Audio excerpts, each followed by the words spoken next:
and they were filling in, and you had a group of people on the other side, and I felt, and after meeting with law enforcement, we met with them for about a half an hour today, Chris. I felt that it was just safer. I don't want to see anybody get hurt. Yeah. And it's so far it seems to be working that way. But I felt it was much better to cancel rather than allow this to happen. We had thousands of people outside trying to get in, supporters, thousands of them, and far more than, I think there are 10,000 seats. We had probably 25,000 people that we said, don't come, don't come. And we started working on it a little while ago, an hour ago, 2 hours ago, telling people don't show up. And we announced that for security reasons, we were going to cancel it. We'll postpone it, come back some other time. We're seeing a lot of pictures here. I think was the right thing to do under the circumstances. But we've got television pictures now which are going to haunt this country for a while. There's pictures of people. I don't want to get into racial stuff, but you can watch the thing. It has an ethnic factor. You see these people from different backgrounds getting in each other's faces, and somebody finally throws a punch. They give each other the finger. You see a person there being held by the police. These people are so angry, and they're angry over the issues you've raised. I mean, it's immigration, I guess. The people who are protesting your rally really don't like the people at the rally now. They've identified them with what you've been saying. Country, Chris. Honestly, I know you've got free speech. I understand. We have a country that's so divided that maybe even you don't understand. I've never seen anything like it, and this has been going on for years.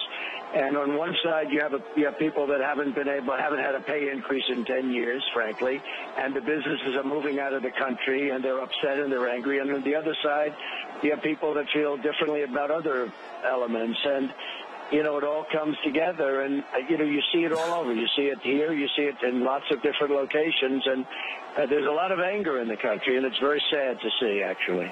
Do you want to, I'm not going to tell you what to do or ask you because you're the guy running your campaign and it's your campaign, but do you want to tell the people who are with you not to engage with these protesters, not to give them a fight situation, not to engage? Are you discouraging them? Well, I actually did that, and in saying that we're going to postpone the rally, we actually said, be peaceful and go in peace, and for the most part they have, Chris. I think this was a lot better than if we had the rally go through, and you have so much anger in the country. I mean, it's just anger in the country, and it's not directed at, I don't think it's directed at me or anything. It's just directed at what's been going on for years. And it's on both sides. It's a double flip. You have people that are very, very, upset about what's happening with the country as a country, and you have other people that just don't feel right about things. I mean, those people were outside; they were coming inside, and rather than having everybody get in and mix it up, I thought it would be a wise thing. And after speaking with the law enforcement, I just thought it would be a wise thing for us to postpone this rally. Last thought, Mr. Trump, are you going to make any changes in your rhetoric or because it looks like you can't have a rally now in a big city anymore, because if you accept a big diverse crowd and then you don't vet people coming in, we're going to see a replay of this, it looks like, because, different people are watching this with different reactions. Some people say, I'm not going to go to a situation like that. And some people say, I like that kind of a situation. I'll be going to that the next time. You know how people react to crowd situations. No, I think, look, we've had, for the most part, we've had by far the biggest rallies. Literally, we had over 25,000 people wanting to come today, and it's incredible when you look. And I've had the biggest rallies by far, bigger than anybody, far bigger than Bernie or anybody. And, frankly, we've had very, very little disruption. We've had some protests where an individual would stand up and, they'd be whisked out, not a big deal. But we have had very, very little protests, and we've had nobody hurt. And hopefully we can keep that going. That's why I did this today. I don't want to see people hurt or worse. And I think we made the right move in doing that, Chris, rather than going to it and forcing a very bad situation. We're watching a recurring tape here of an African-American guy. I'd say he's in his 30s, maybe, not much older, young guy. He's a very middle-class guy. I can't tell. He's well-dressed. And my son says he's really angry at your rally. What do you say to him if you had a chance to chat with that guy about what you're trying to do for this country as potential president? What do you say to him? I want to bring back jobs, Chris. I mean, you talk about African-American youth, 58%, 59% unemployment rate. You have to bring back jobs. I'd be angry, too. And I'm looking at him, and he looks like he's an intelligent guy, but there's a lot of anger. And, frankly, we have to bring jobs back to this country. Our jobs are going to Mexico. Our jobs are going all over the world. They're going everywhere but here. You see Nabisco moving out. You see Ford moving out. You see Carrier moving out. Everybody's leaving. And these kids are not getting jobs. And, it's not going to work if they don't have jobs. Mr. Trump, why did you say go get a job when you're saying you're going to bring jobs? You recognize these kids, young people sometimes of all groups, don't have jobs. Why did you mock the guy today and say go get a job? Because, frankly, he was a very nasty guy. He was somebody that was giving us – he was very, very loud, very boisterous, and he was swinging his fists. And he just looked to me like somebody that, frankly, maybe he did have a job, maybe he didn't. I don't really know. But it was just something I said. Nothing wrong with saying it. Go get a job. But the fact is, it's not easy to get jobs, Chris. I know. It's not easy to get jobs in this country. You're saying two things. One thing that makes perfect sense. People are angry because the economic squeeze is brutal on people. Minorities, and not just minorities, white people, everybody. They're not getting a chance coming out of school. They're 18, 19, 25, 35. Nothing's happening in their lives, so they're angry. They got nothing to lose. You seem to sympathize with that. And then out there in that arena tonight, you're calling the guy a bum and say, go get a job. Of course he's going to get mad at you. Well, right? He wasn't mad. He was mad long before I said that, Chris. He was jumping up and down for 15 minutes and actually could have been dangerous for people. He was a very bad dude. And jumping up and down, very dangerous. Nobody mentions the other side, Chris. There are two sides. Some of these protesters are very dangerous people. You always say, oh, well, they need the right to protest, and that's fine with me. But some of these protesters are extremely dangerous, extremely physical.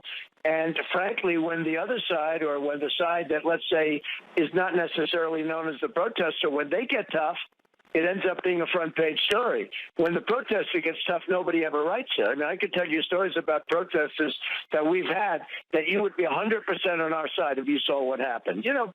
Look, it's a two-way street, okay? It's a two-way street. Do you think is this going to affect the voting? I mean, everybody's voting on Tuesday in all these big states like Illinois, right there where this is things going on tonight in downtown Chicago. People are going to be voting in nearby Ohio. They're going to vote in Florida and Missouri, which is nearby.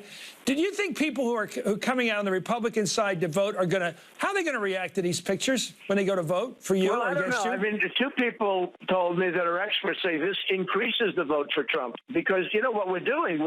We had a peaceful rally here, and you're not even allowed to have a rally anymore in this country. So we had a peaceful rally, and in order to make sure that nobody gets hurt, I said, let's postpone the rally.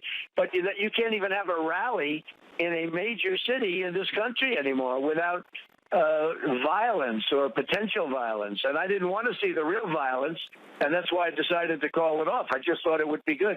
And I met with law enforcement, and we could have done it. We would have done it. We could have done it. But I decided not to do it. But it's very tough. I think, a lot of people said, oh, this is going to increase it. This has nothing to do with my decision today. My decision is I just don't want to see people hurt. I don't think it's not worth it to have people hurt. We can come back and do it another time. There's a guy waving a sign that I think he might be Hispanic. I can't tell, but he's waving a sign that suggests he is. He says, liberation, not deportation. What's your reaction to that message from a protester? I have no reaction to it. We have to have people come in. It's got to be done through a process. It's got to be legal, or we don't have a country. But they have to come in. And they have to come in legally, Chris. Very simple. We have to have borders. If we don't have borders, we don't have a country. Do you think people should get the message you figure they're going to get, that watching something like this is an object lesson? And is your argument going to be what you just said, going between now and Tuesday, which is all important? It could decide this nomination process all by Tuesday. You could win the whole thing. Do you think people should come out of it with the attitude, Mr. Trump tried to hold a rally today. It was disrupted by his critics. This is wrong.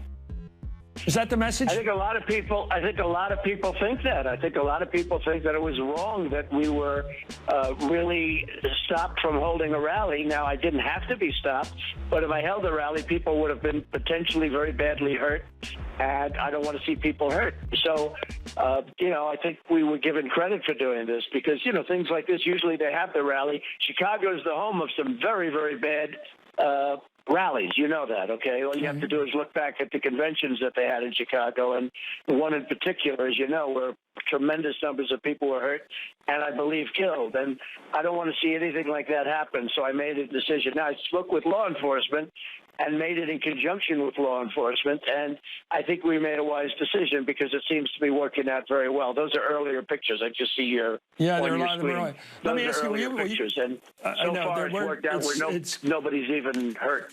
Well, that may be a good call. Let me ask you, between now and Tuesday, will you try another rally? Or is that it for a while? Well, we're doing others, and we're doing others, and we've had very good. We've had, up until this point, we've had no problem. We've had a couple of individual protesters. Today in St. Louis, we had some protesters, but they were, for the most part, individual protesters that would stand up, start screaming, and they'd be removed. It was not a big deal, and frankly, it went very well. But this is a little bit of a different circumstance, and it's a little bit sad when you can't have a rally in a major city in this country. You know, we can't have a rally in a major city. You know, whatever happened to freedom of speech? Whatever happened to the right to get together and speak in a very peaceful manner? So it's a little bit sad to see this. In fact, it's a lot sad to see this. But, you know, I just felt for the benefit of safety, I don't want to see people hurt.